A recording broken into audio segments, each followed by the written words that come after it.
Hi friends, welcome back to my channel.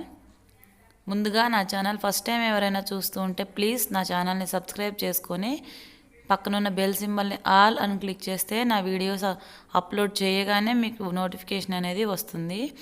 అలాగే మీ ఫ్రెండ్స్కి, family మెంబర్స్కి ఈ వీడియోని అయితే షేర్ చేయడం అయితే మర్చిపోవద్దు. వీడియో మొత్తం చూసి ఎలా ఉందో కామెంట్ సెక్షన్లో అయితే కామెంట్ చేయండి. ఈరోజు వీడియో అయితే ఉపాధ్యాయుల గురించి, విద్య గురించి చెప్తాను. అన్నదానం ఆకలిని తీర్చగలిగితే అక్షరదానం అజ్ఞానాన్ని తొలగిస్తుంది.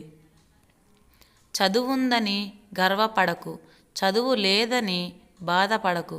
చదువున్నా లేకపోయినా సంస్కారం ఉంటే జీవితంలో పైకొస్తావు. చీమను చూసి క్రమశిక్షణ నేర్చుకో, భూమిని చూసి ఓర్పును నేర్చుకో, చెట్టును చూసి ఎదుగుదలను నేర్చుకో, ఉపాధ్యాయుని చూసి సుగుణాలు నేర్చుకో. మార్చలేని గతాన్ని గురించి ఆలోచించకుండా చేతిలో ఉన్న భవిష్యత్తుకై శ్రమించు. సర్వేపల్లి రాధాకృష్ణన్. తరగతి గది ఒక ప్రసూతి గది, జ్ఞానానికి జన్మనిచ్చేందుకు. తరగతి గది ఒక శ్మశాన వాటిక, అజ్ఞానాన్ని ఖననం చేసేందుకు. తరగతి గది ఒక కర్మాగారం, జాతి భవితను నిర్మించేందుకు. తరగతి గది ఒక న్యాయస్థానం, సరైన నిర్ణయాలు తీసుకునేందుకు. సర్వేపల్లి రాధాకృష్ణన్.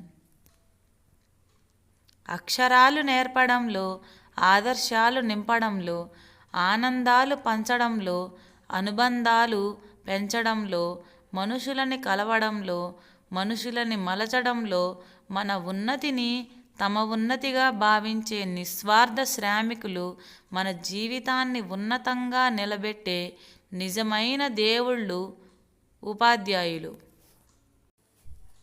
విద్య అనే పునాది బలంగా ఉన్నప్పుడే అందమైన భవిష్యత్తు నిర్మించుకోగలం.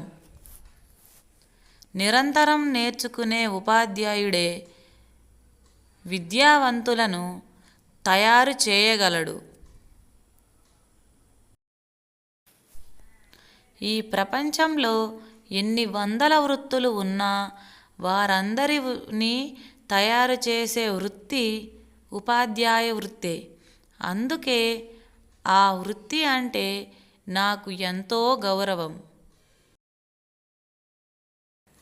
ఐ హోప్ ఈ వీడియో మీకు నచ్చే ఉంటుంది అనుకుంటున్నాను. నచ్చితే please like, share and subscribe my channel. Thank you for watching friends.